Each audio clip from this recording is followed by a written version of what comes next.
mais c'est bien le Pays-Bas qui est le plus grand importateur-distributeur du monde. Ornant nos maisons et faisant le bonheur des citoyens à la main verte, les fleurs cachent souvent une vérité bien plus sombre. La quasi-totalité des fleurs produites dans le monde passe par ailleurs, à un moment ou un autre, dans les Pays-Bas pour être ensuite redirigée autour du globe. Cela peut d'ailleurs mener à des non-sens. Des fleurs produites en France, envoyées et vendues sur des marchés aux Pays-Bas, car les coûts sont plus avantageux, pour finir par être renvoyées dans des fleuristes français.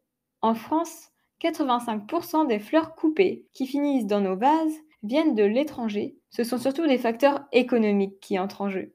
La main-d'œuvre coûte bien moins cher là-bas et les travailleurs sont moins protégés par des normes de sécurité strictes et des garanties sociales.